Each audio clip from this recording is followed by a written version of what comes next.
우리에게 주신 하나님 말씀 요한복음 1장 6절에서 8절 말씀입니다. 요한복음 1장 6절에서 8절 말씀, 우리 한 절씩 짧기 때문에 다 같이 한 목소리로 읽도록 하겠습니다. 요한복음 1장 6절에서 8절 말씀입니다.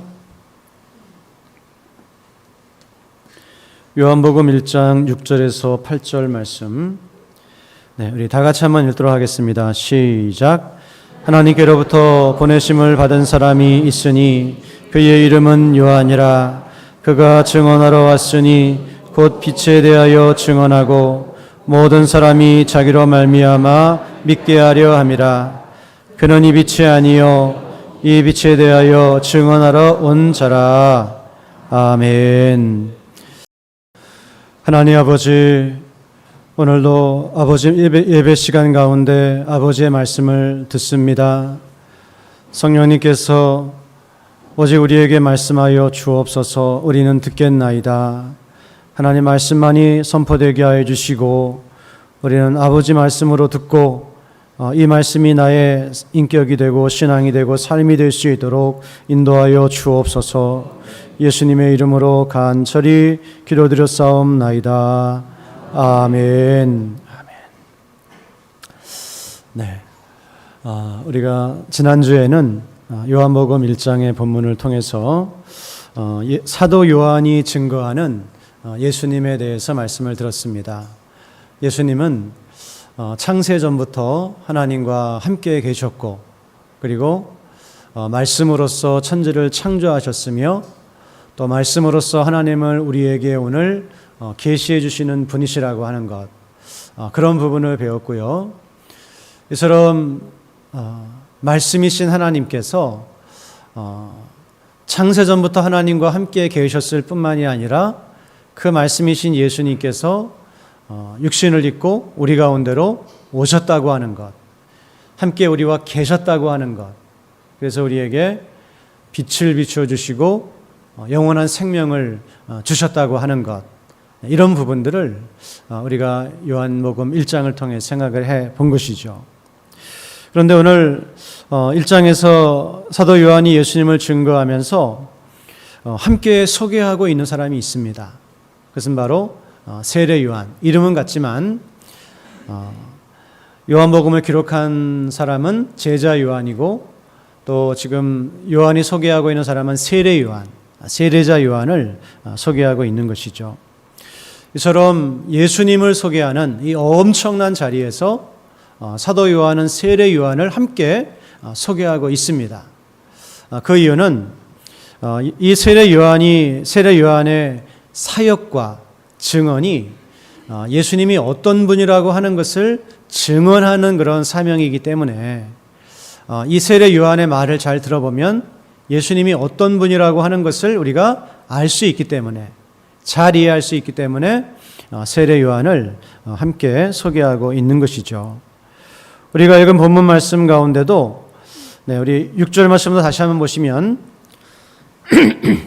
하나님께로부터 보내심을 받은 사람이 있으니 그의 이름은 요한이라.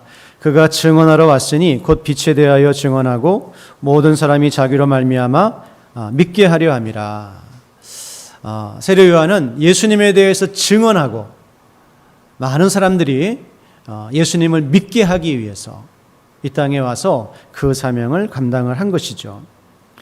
이처럼 예수님을 증언하고 사람들로 하여금 예수님을 믿게 하는 그런 사명을 가지고 온 사람이기 때문에 우리는 예수님에 대해서 잘 이해하기 위해서 세례 요한의 증언에도 잘 귀를 기울여야 하는 것입니다. 그래서 나중에 우리 19절로 가서 보시게 되면 요한이 사람들에게 세례를 주고 수많은 사람들이 요한을 따르고 그에게 세례를 받고, 그러자 이 제사장들과 바리새인들이 사람을 보내서 요한에게 묻게 합니다. 당신이 도대체 누구냐? 누구길래 이렇게 사람들에게 세례를 주고 많은 사람들을 끌어모으느냐? 이렇게 요한에게 질문을 합니다. 그때 요한은 숨김없이 말하죠. 20절 말씀을 보면 20절입니다. 요한이 드러내어 말하고 숨기지 아니하니 드러내어 하는 말이 나는 그리스도가 아니라 한데, 나는 그리스도가 아니다. 나는 메시아가 아니다. 구원자가 아니다. 이렇게 분명하게 이야기합니다. 그러면 당신이 누구냐? 당신이 엘리야냐? 이르되 나는 아니라. 엘리야는 하늘에 올라갔는데 그 엘리야가 다시 오겠습니까? 아마 엘리야의 그 심령과 능력으로 와서 사역할 것이라고 하는 말라기서의 말씀을 오해해서 이렇게 질문한 것으로 보이는데요.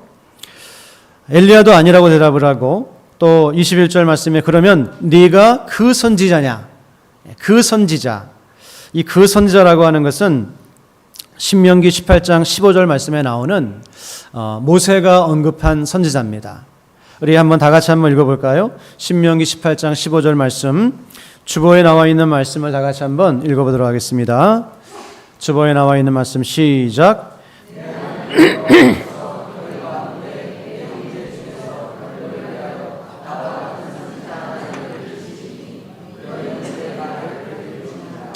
네, 하나님께서 앞으로 많은 선지자를 보내주실 겁니다.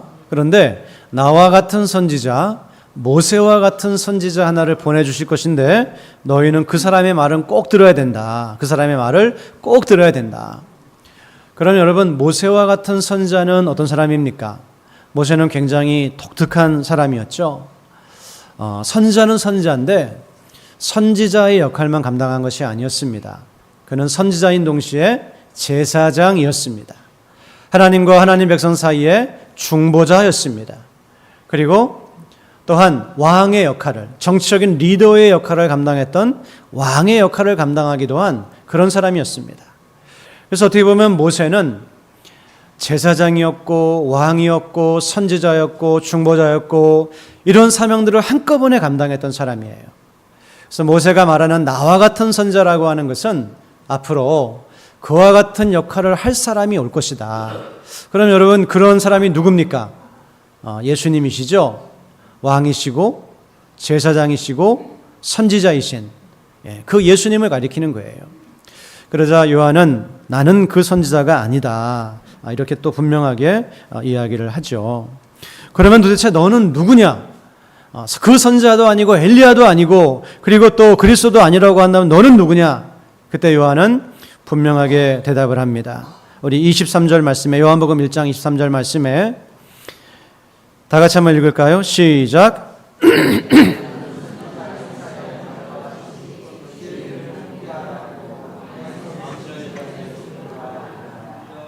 아멘. 네. 구약의 다른 여러 본문들을 가지고 이 사람이냐 물을 때는 아니라고 그랬는데 이사야 40장을 가지고 나는 이사야 40장에서 말씀하는 바로 주의 길을 굳게 하라고 외치는, 광야에서 외치는 그 소리가 바로 나다.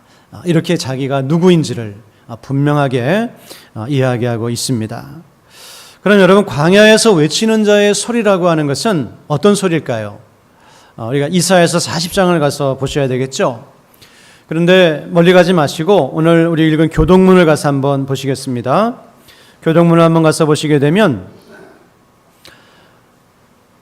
이사야서 40장 말씀인데요. 3절 말씀부터인데요. 외치는 자의 소리여 이르되 너희는 광야에서 여호와의 길을 예비하라. 여호와의 길을 예비하라. 이렇게 외치라는 거예요. 여호와의 길을 예비하라고 하는 것은 무슨 의미가 있습니까? 누가 곧 오신다는 거예요? 벌써 결론으로 그냥 막 몇 단계를 뛰어넘어서 본문 말씀을 중심으로 해서 생각하실 때 여호와께서 오신다고 하는 거죠. 여호와께서 오실 터이니 그분의 길을 예비하라는 거예요. 마치 저 멀리서 왕이 오면 그 왕이 오는 길을 잘 닦아 놓는 것처럼 여호와께서 오실 것이니 그분의 오시는 길을 예비하라. 그래서 사막에서 우리 하나님의 대로를 평탄하게 하라. 골짜기는 도두어지고 산마다 언덕은 낮아지고 고르지 아니한 곳이 평탄하게 되고 험한 곳이 평지가 될 것이며, 이렇게 길이 아주 하나님께서 오시기에 좋도록 잘 길이 닦아지게 될 것이고, 그러면 누가 오시는가 하면 이제 곧 여호와의 영광이 나타나고 모든 육체가 그것을 함께 보리라. 이렇게 말씀하시는 거예요. 곧 하나님께서 오실 것인데 그분이 오시도록 길을 닦아 놓으면 그분이 오셔서 여호와의 영광이 나타나고 모든 육체가 그분의 오심 그 영광을 보게 될 것이다. 이런 이제 말씀이죠. 여러분, 이 말씀은 바로 하나님께서 오실 것이다 라는 거예요. 그런데 지금 어떤 상태에 있는 백성들에게 하나님께서 오시겠다 말씀하시는 것인가 하면요, 이사야서 40장의 문맥을 보게 되면 이사야서는 어떤 내용입니까? 나라가 완전히 이제 망했고 망할 거예요. 왜 망했습니까? 그렇게 우상 숭배하고 또 하나님을 배반하고 하나님이 하지 말라는 일만 골라 하고, 그래서 다 망했어요 이제. 그래서 이제 이스라엘은 아수르에 의해서 망하고 남유다는 곧 바벨론에 의해서 멸망을 하게 될 겁니다. 그리고 하나님의 그런 정말 백성들이었지만은 이들이 비참한 모습으로 망할 거예요. 그들의 자식들은 바위 반석에 메어치는 죽임을 당하고, 여자들은 겁탈을 당하고, 그리고 남자들은 죽임을 당하고 끌려가고, 하나님께서 수백 년을 참고 선자들을 통해서 돌아오라 말씀하셨는데 안 돌아오는 거예요. 결국 그래서 망하게 될 겁니다. 그러나 하나님께서, 그래서 이들에게는 지금 소망이 없어요. 아무런 소망이. 이런 죄로 인한 비참한 저주와 비참한 멸망 속에서 어떻게 다시 회복될 가능성이 없는 그런 상태예요. 그런데 그런 상태에 있는 백성들에게 여호와께서 오실 것이다, 이 말씀이에요. 하나님이 오시는 이유는 무엇입니까? 그들을 구원하시기 위해서 오신다는 거예요. 지금 그들의 형편은, 그들의 상황은 자신들의 힘으로는 도저히 구원을 받을 수가 없어요. 이 죄의 문제를 해결할 수 없고 죄로 인해서 초래한 이 비참한 현실로부터 벗어날 수가 없어요. 하나님께서 그냥 이런 방법이 있으니 너희가 이런 걸 한번 해봐라, 그래서 그대로 하면 용서받고 구원받고, 이 정도의 상황이 아니에요. 아무런 소망이 없는 그런 상황. 그런데 누가 오신다는 거예요? 하나님께서 오신다는 거예요. 왜 오십니까? 소망 없는 이들을 구원하시기 위해서. 그래서 우리의 신과 우리의 형편 가지고는 소망이 없지만 소망이 있는 이유가 뭐냐 하면 하나님께서 오시기 때문에, 우리 이스라엘의 역사 가운데, 우리의 역사 가운데 하나님께서 찾아 들어와 주시기 때문에 너희에게 소망이 있다. 그러므로 이 백성을 위로하라. 이제 그 말씀을 하시고 있는 것이죠. 그래서 오늘 좀 말씀을 조금 읽어보게 되면요, 우리 교동문에 이는 여호와의 입이 말씀하셨느니라. 중간서부터 읽겠습니다. 말하는 자의 소리여 이르되 외치라. 대답하되 내가 무엇이라 외치리까 하니 이르되 모든 육체는 풀이요 그의 모든 아름다움은 들의 꽃과 같으니 풀은 마르고 꽃이 시듬은 여호와의 기운이 그 위에 붐이라. 이 백성은 실로 풀이로다. 죄로 인해 심판받아 멸망하게 된 백성들은 풀입니다. 이스라엘의 풀은 우리나라처럼 한철 지나가는 것이 아니에요. 동풍이 한번 불어오기 시작하면 하루 이틀 사이에 다 말라버리기도 합니다. 우리 육체가 그렇게 보잘것없다는 거예요. 그래서 풀과 같은 인간이 스스로를 구원할 수 있겠습니까? 없다는 거죠. 하지만 풀은 마르고 꽃은 시드나 우리 하나님의 말씀은 영원히 서리라 하라. 우리는 풀과 같아서 우리를 구원할 수 없지만 하나님의 말씀은 반드시 이루어진다고 하는 것입니다. 그럼 여기서 말씀한 하나님 말씀은 어떤 말씀일까요? 죄 용서와 구원에 대한 말씀이에요. 너희가 비록 범죄함으로 그렇게 망하게 되었지만 내가 너희를 찾아와서 너희를 구원해 줄 것이라고 하는 이 하나님의 말씀은 영원히 서리라. 반드시 이루어지리라. 그런 말씀을 이제 하시고 있는 겁니다. 여러분, 그래서 오늘 이런 그 여호와의 오심에 대한 말씀, 여호와의 오심에 대한 말씀은 사실 이사야 선지자만 예언한 것은 아닙니다. 구약의 많은 선지자들이 여호와의 오심에 대해서 예언을 했어요. 거의 모든 선지자들이 여호와께서 오실 것이다. 언제 오십니까? 오셔서 원수들을 심판하시고 하나님의 백성들을 구원하시는 그 일을 하실 것이다 라고 하는 이 예언들을 계속해서 한 거예요. 그리고 여호와께서 오시는 그 때를 구약은 뭐라고 이야기하냐면 주의 날 혹은 여호와의 날, 이런 그 표현들이 구약 성경에 빽빽합니다. 굉장히 많이 있어요. 그래서 지금 요한이 사실은 요한이 자기만 어떤 특별한 일을 한 것이 아니라 나도 구약의 선자들이 예언했던 그 예언을 나도 그 예언의 선상에 있는 사람이다, 이 말을 하는 거예요. 그래요, 여러분, 이제 요한이 주의 하나님의 오심을 예비하는 광야에서 외치는 소리라고 한다면, 그 소리가 이제 들려지게 되었다고 한다면 이제 곧 어떤 일이 일어나게 됩니까? 순서상 어떤 일이 일어나야 되죠? 여호와의 오심이 일어나야 되는 거죠. 구약의 선자들이 그렇게 많이 예언했던 여호와께서 임하실 것이다, 주의 날이 곧 이루어질 것이다 라고 하는 그 예언이 곧 이루어져야 되는 거예요. 그래서 우리가 요한의 증거를 잘 들어보면 뭘 할 수 있습니까? 광야에서 외치는 자의 소리가 들리기 시작했으니 이제 곧 여호와의 날이 임하게 되겠구나. 하나님께서 오셔서 어떤 일이 일어나는가요?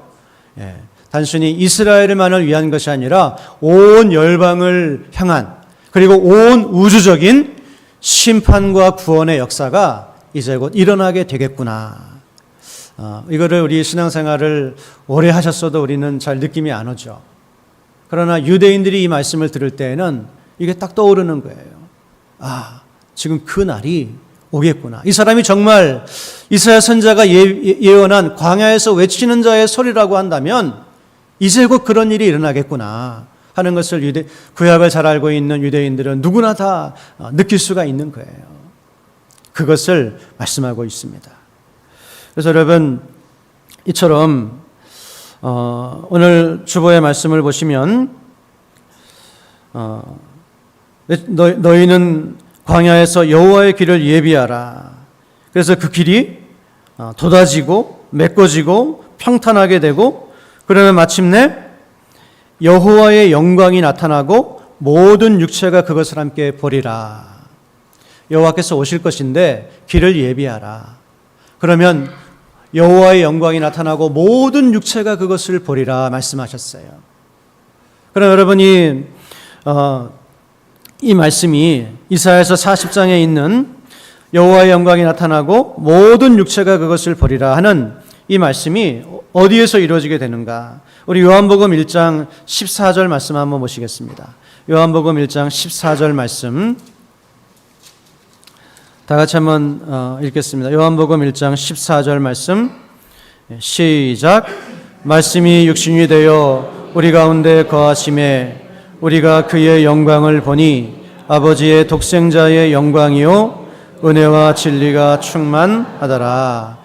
여호와의 영광이 나타나고 모든 육체가 그것을 보리라 그랬어요, 이사야 선지자가. 그런데 요한은 그 일이 이미 이루어졌다. 누구를 통해서? 예수님을 통해서 이루어졌다. 말씀이 육신이 되어 우리 가운데 거하심에 우리가 그의 영광을 보니 독생하신 하나님의 영광이었다. 이렇게 말씀하고 있는 겁니다. 여러분, 이 세례 요한의 증거는 예수님이 이 땅에 오신 성격과 그 예수님이 오신 그 구원에 대해서 아주 잘 설명해 주고 있는 거예요. 예수님은 어떤 세상 가운데 오셨습니까? 소망 없는 세상에 오셨습니다. 마치 이사야 40장이 예언하고 있는 그 구약의 배경의 뜻처럼 아무런 소망이 없는 상태, 그들 스스로의 힘으로는 도저히 어떤 이 비참한 상태에서 벗어날 수 없는 그런 상태, 오직 하나님이 오셔서 구원하셔야만 구원받을 수 있는 그런 상태, 그런 상태에 있는 우리를 위해서 예수님께서 찾아오셨다라고 하는 거예요. 여러분, 우리는 다 풀과 같지 않습니까? 우리 가운데 한 사람도 나 스스로를 구원할 사람이 있습니까? 없죠. 동풍이 불어오면 하루아침에 말라버리는 그게 우리의 존재예요. 허물과 죄로 죽었던 자들이라고 성경은 우리에게 말씀하고 있습니다. 죽은 자가 죽은 자기를 구원할 수 있겠습니까? 없죠. 우리는 정말 그 구약의 이스라엘 백성들처럼 소망 없는 상태, 죄로 인한 비참한 상태에 빠져 있는 사람들이었어요. 그런데 여호와께서 오시겠다고 하는 그 말씀이 예수님을 통해서 성취가 되어서 예수님께서 우리를 찾아오셔서 저와 여러분을 구원해 주신 줄로 믿습니다. 내가 나를 구원한 것이 아니에요. 그런 세상의 종교가 말하는 거예요. 나를 구원할 수 없는 나를 위해서 하나님의 아들이 직접 찾아오셔서 우리를 구원해 주시는 그런 은혜를 주셨다고 하는 것. 꼭 여러분 이것을 꼭 믿으시기를 주님의 이름으로 간절히 축원합니다. 하나님의 구원 계획은 너희가 지금부터라도 잘하면, 이 방법대로 잘하면 너희가 구원받을 수 있을 것이다. 그것이 아니죠. 너희는 할 수 없지만 내가 너희를 위해 찾아와서 너희를 구원해 줄 것이다. 그리고 그 말씀대로 우리를 찾아오신 것입니다. 그러므로 성경은 우리가 받은 구원이 전적인 하나님의 은혜요, 하나님의 행동의 결과라고 말씀하고 있습니다. 우리 한번 에베소서 주보를 보시고 1번 다 같이 한번 읽겠습니다. 1번 시작. 스스로를 구원할 수 없는 우리를 위해 하나님의 아들이 오셨습니다. 아멘. 에베소서 1장 6절 말씀입니다. 시작. 이는 그가 사랑하시는 자 안에서 우리에게 거저 주시는 바 그의 은혜의 영광을 찬송하게 하려는 것이라. 에베소서 1장, 우리가 받은 구원을 너무나 장엄하게 설명하는 본문이죠. 그러면서 뭐라고 말씀합니까? 그 구원이 우리에게 거저 주시는 하나님의 은혜라고 그렇게 말씀합니다. 에베소서 2장 8절 9절 말씀 다 같이 한번 읽겠습니다. 너희는 그 은혜에 의하여 믿음으로 말미암아 구원을 받았으니 이것은 너희에게서 난 것이 아니요 하나님의 선물이라. 행위에서 난 것이 아니니 이는 누구든지 자랑하지 못하게 함이라. 우리가 받은 구원은요, 우리가 가진 믿음은요, 하나님의 선물이라고 말씀합니다. 아무도 자랑할 수 없다 말씀합니다. 로마서 3장 23절 24절 말씀. 모든 사람이 죄를 범하였음에 하나님의 영광에 이르지 못하더니 그리스도 예수 안에 있는 성량으로 말미암아 하나님의 은혜로 값없이 의롭다 하심을 얻은 자 되었느니라. 예수님의 성량 때문에 하나님의 은혜로 값없이 의롭다 하심을 받은 자가 되었다. 이렇게 말씀합니다. 사랑하는 여러분, 우리가 받은 구원은 거저 받은 것이고 하나님의 선물이고 그리고 값없이 받은 것이라고 하는 것을 여러분 꼭 믿으시기를 바랍니다. 이것이 우리가 분명히 붙들어야 될 복음의 핵심이고 정수겠죠. 그래서 우리는 이 구원의 확신에서 흔들리지 않습니다. 내가 받은 구원이 내가 뭔가를 해서 받은 것이라고 한다면 내가 그거 더 이상 하지 못하게 되거나 어떤 죄를 짓거나 하게 되면 그 구원을 잃어버리게 되겠죠. 그러나 우리는 하나님의 은혜로 구원받았기 때문에 우리의 구원을 잃어버릴 수가 없는 거예요. 범죄하면 때로는 돼지게 맞는 경우도 생기겠죠. 하나님께 징계를 받는 그런 경우도 생기겠죠. 그러나 하나님께서 여러분과 저를 은혜로 구원하셨기 때문에 우리는 절대로 하나님의 사랑에서 끊어지지 않는 줄로 믿습니다. 그것이 바로 세례 요한이 오늘 우리에게 증거하고 있는 복음의 핵심이라고 하는 거예요. 두 번째로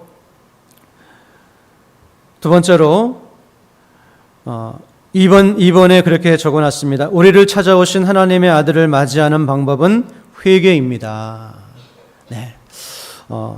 그래서 이사야 40장 3절 4절 말씀 보게 되면 여호와의 오심을 예비하라 이렇게 말씀하는데, 여호와의 길을 예비하라고 말씀하는데 하나님의 대로를 평탄하게 하라는 거예요. 골짜기를 돋우고 산을 깎아서 평탄하게 만들고, 그런데 여러분 이 여호와의 길을 예비하라, 평탄하게 하라, 이 말씀이 신약에 와서는 어떤 의미로 사용되고 있습니까? 이 말씀은 진짜 우리가 사막에 가서 길을 닦으라는 이야기가 아니에요. 산을 깎아내리고 골짜기를 메우고 이런 얘기가 아니에요. 이 말씀은 우리가 하나님 앞에 회개하라, 우리의 죄를 회개하고 하나님께로 돌이켜라. 그런 말씀이라고 하는 겁니다. 누가 여호와의 임하심을 경험할 수 있습니까? 누가 여호와의 임하심, 그 구원의 임하심을 경험할 수 있습니까? 그 사람은 바로 하나님 앞에 아무런 죄가 없다 주장하는 사람이 아니에요. 나는 죄인입니다. 예수님이 나에게 필요합니다. 나는 하나님의 은혜가 필요합니다. 이것을 고백하면서 자신의 죄를 진정으로 고백하는 사람, 그 사람이 바로 여호와의 길을 예비하는 그와 같은 사람인 줄로 믿습니다. 그래서 오늘 사도 요한은 계속해서 그런 말씀을 많이 하고 있죠. 우리 요한복음 보게 되면 이제 요한복음에 보게 되면 세례 요한의 메시지의 핵심이 무엇입니까? 그것은 바로 회개하라. 회개의 메시지를 선포했고 회개의 세례를 주었던 사람이 바로 요한이에요.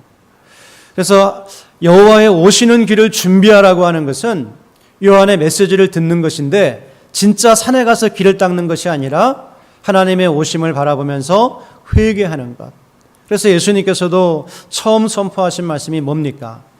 회개하라. 하나님 나라가 가까이 왔느니라.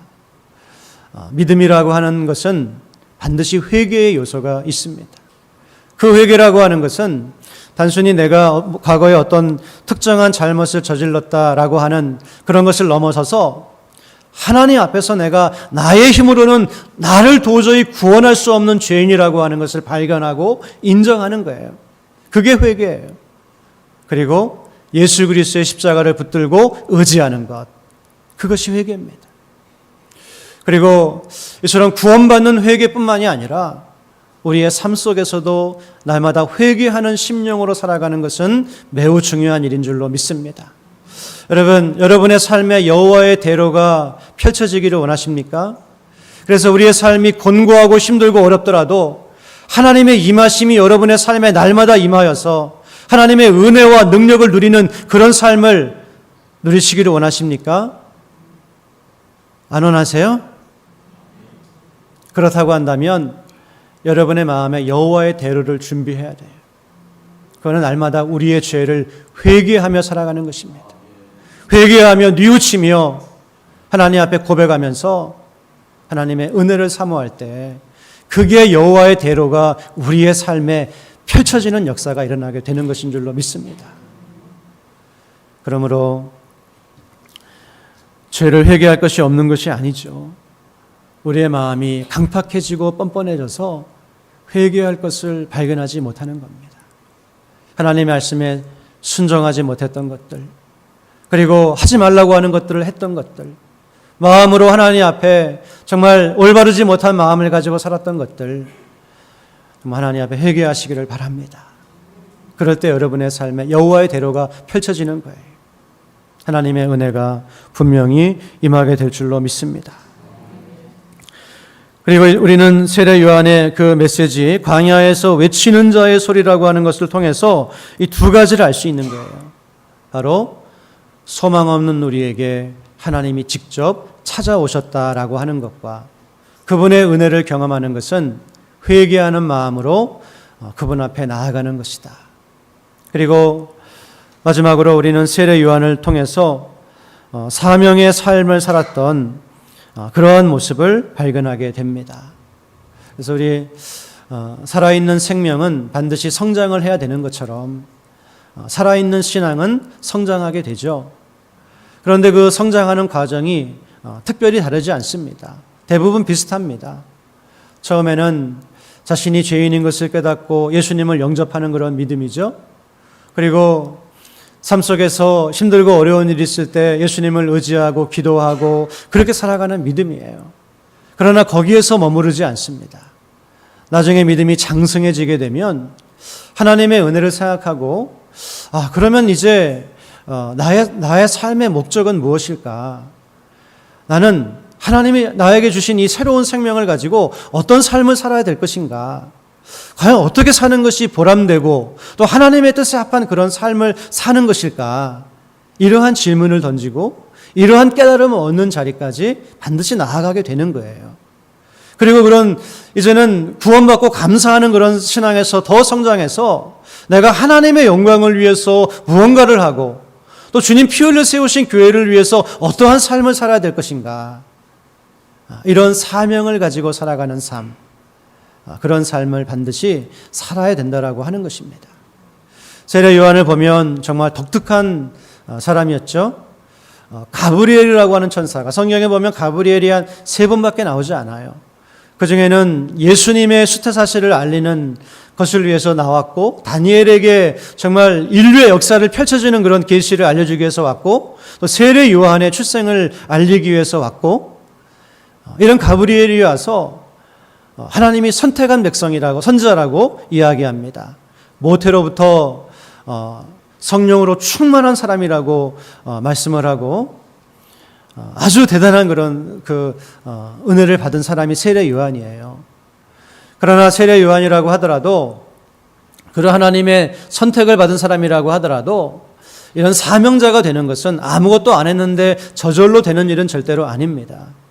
그가 어려서부터 말씀을 들어야 되는 것이고, 또 자기에게 주신 그런 그 천사의 예언을 들으면서 과연 이것이 어떤 뜻일까? 내가 무엇을 해야 되는 것인가? 하는 것을 묵상하면서 하나님의 말씀을 연구하면서 발견해야 되는 것이고, 그리고 나중에는 광야에서 정말 그 아주 거친 생활을 하면서 묵상하고 기도하고 그렇게 하면서 자신의 사명을 발견하는 시간과 노력과 결단이 있어야 되는 거예요.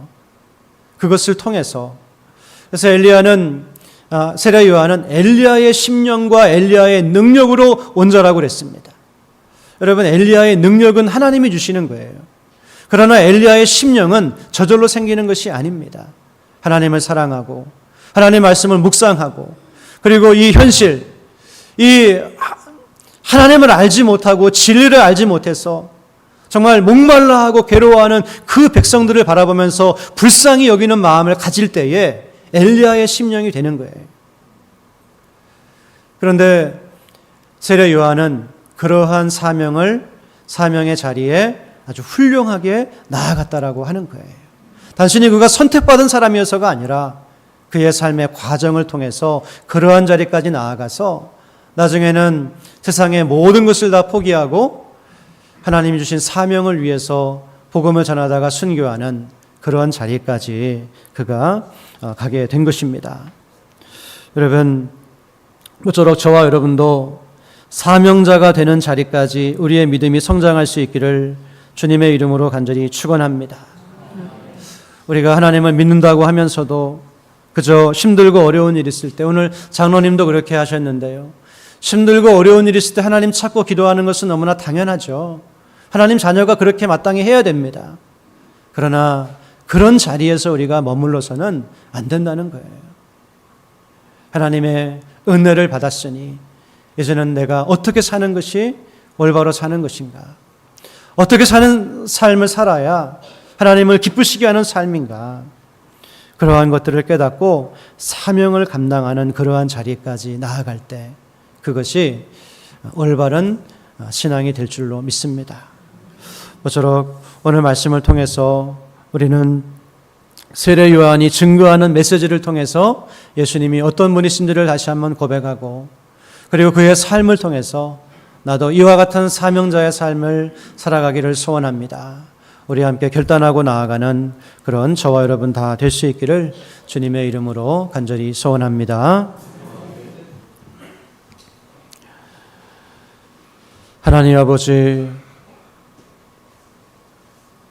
오늘 우리의 삶에 나에게 허락하여 주신 구원이 어떤 구원인지를 다시 한번 고백합니다. 아무런 소망도 아무런 능력도 없는 우리를 하나님의 아들이 찾아오셔서 은혜로 구원해 주신 줄로 믿습니다. 우리는 회개하고 예수님을 믿음으로 이 구원을 받았고, 또 날마다 회개하는 심령으로 이 땅을 살아가므로 여호와의 임하심이 날마다 우리의 삶 가운데 일어나는 그와 같은 삶을 살기를 간절히 소원합니다. 더 나아가서 사명의 삶을 살았던 세례 요한처럼 우리도 하나님이 주신 사명을 발견하고 그 사명을 붙들고 살아갈 수 있는 하나님 백성들 다 될 수 있도록 저희를 인도하여 주옵소서. 예수님의 이름으로 기도드렸습니다. 아멘.